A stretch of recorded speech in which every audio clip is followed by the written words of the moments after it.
Right to travel. One of the first cases we are going to bring is basically the right to travel. There's a lot of people interested in this particular issue, and license plates and driver licenses, and all this. And you have a lot of programming that's problematic from this, and you have a lot of people that are looking to argue, so we want to share some basic arguments with you. We're going to claim a First Amendment right to travel, and we're going to claim also a Fifth Amendment under due process and equal protection under the law. We find in the Michigan Constitution the protected right to travel. The freedom to travel is a fundamental right that should be unlimited by statutes, rules, or regulations which unreasonably burden or restrict movement.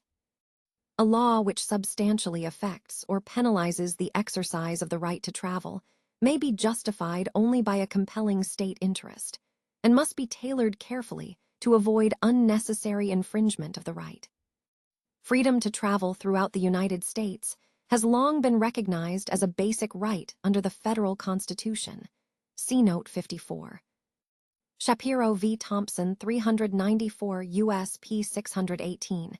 In the beginning of the case, they were talking about inhibiting migration by needy persons into a state unconstitutionally impermissible.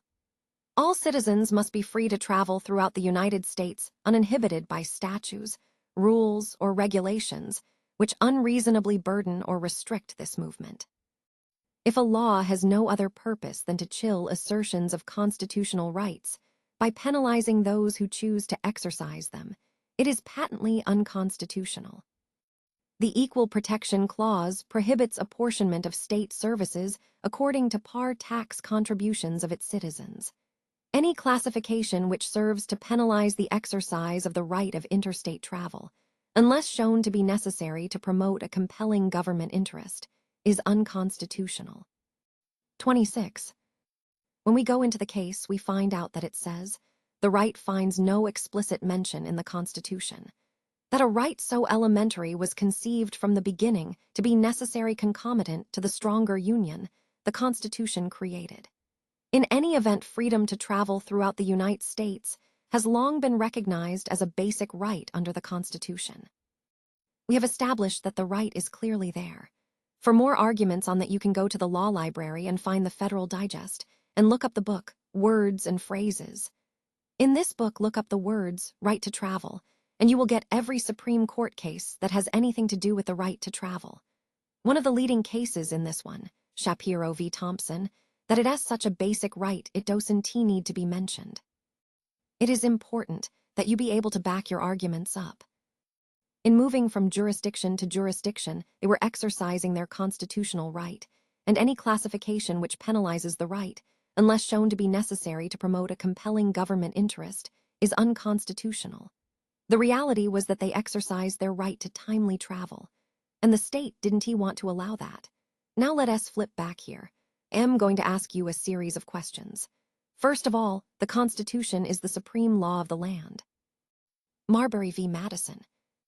Can a state arbitrarily and erroneously convert a secured liberty, in this case the right to travel freely and unencumbered, into a privilege, and issue a license and a fee for it?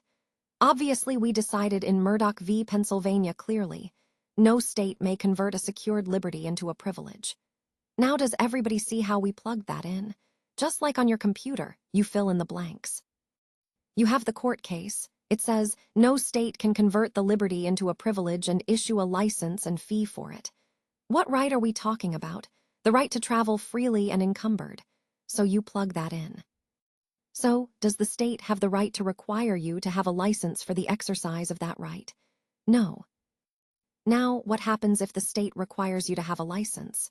Shuttlesworth v. City of Birmingham, you can ignore the license and engage in the right with impunity. That means they can punish you. Now, what happens if they pull you over and give you a ticket? Well, you're going to go to court and fight it. You're going to file a brief, and we're going to show you how to do that at a later time. We will show you exactly what to put down there. But these are the cases you're going to be putting down on your memorandum of laws, as why you have a reason to feel that you rewrite. First, that your constitutional right is superior to any law that they would put down. You have that right, and they can pass a law that takes away that right. Secondly, if they do, it is. 27. Unconstitutional. Thirdly, no state may convert a secured liberty into a privilege and issue a license and fee for it. And if they do, you can ignore the license and the fee and engage in the right with impunity. Shuttlesworth v. City of Birmingham. And since you have not done anything evil, and you have relied on your Constitution and on Supreme Court decisions, you have a perfect defense for the charge of willfulness, so you could not have been charged with willfully not going and getting a license. You have the perfect defense. United States v. Bishop defines willfulness as an evil motive or intent to avoid a known duty or task under the law with immoral certainty. Obviously, you didn't do that, did you? Because you have a perfect defense. You relied on previous decisions of the Supreme Court. Shuttlesworth, Murdoch, Marbury. You relied on your constitutional right to travel freely and unencumbered pursuant to Shapiro v. Thompson, so you have a perfect defense. So now where are we at? Your Honor, may it please the court, I motion for dismissal with prejudice for failure to state a cause of action for which relief may be granted, and I would like my costs and fees for having to defend this frivolous case. You have the right to collect for your time to go to court. You submit your bill, you submit your proposed order, you fill out your own proposed order. That makes the case go faster and the judges like that.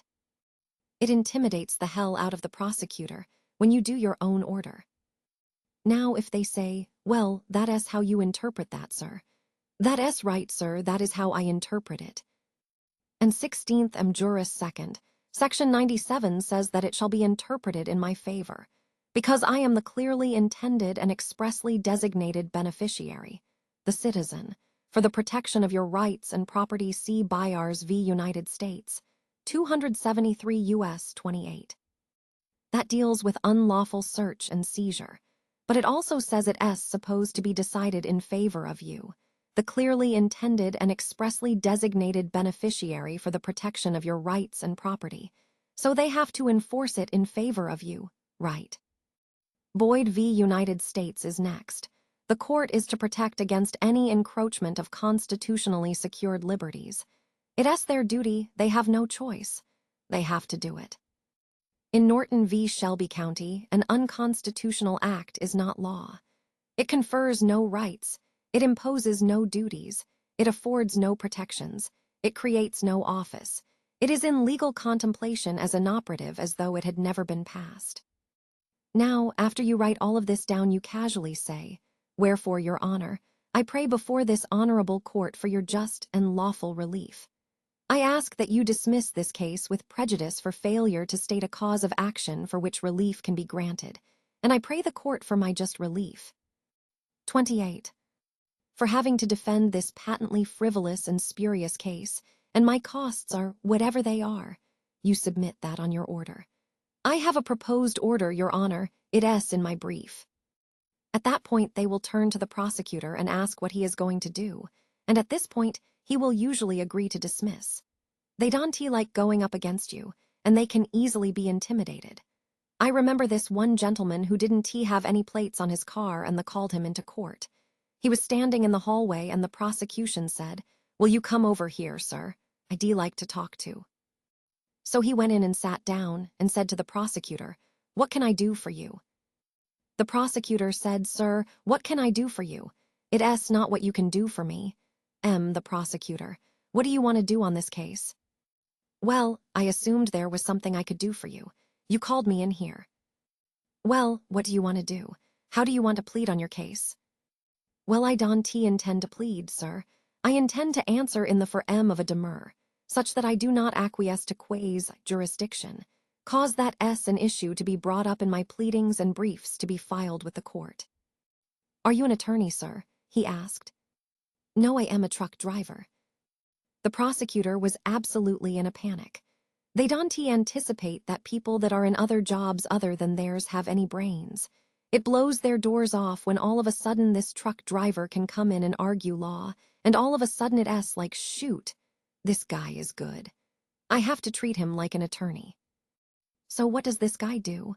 The first thing he does right out of the chute, he walks up to the judge and tells him, Judge, I am going to dismiss this case. He realized he was going to get hammered. My guy says, he can do that. I took the day off to come over here and battle. I told him, I said, shut up, sit down and relax. You won, now just submit your bill. So the bottom line is this. When you file your papers, and they turn around and you have a win, make sure you have your little bill in there for lost time from work, copies of any copies, filing fees, etc. you had to pay. They have to reimburse you if you win. 29. When you win, they will put a code on your license, and whenever you get pulled over, they will just hand your license back and tell you to have a nice day. They don't like people like you, because you re an American, and Americans don't give up. They never surrender and they fight. One judge told me one time, "Have you any idea how much money UV cost this court today?" I hope it was a bunch, Your Honor, and I hope you have to go write a whole bunch more tickets to break even. The way I figure, the more tickets you have to write, the sooner the public is going to wake up to this theft. And maybe they LL start doing something positive to stop this kind of stuff. Cause it's my belief is that they should be wearing masks out there when they are robbing the people. When they learn that you are eager to face them in court and fight with them, now the system is not profitable, so they back off. They put a code on your license and won't bother you anymore.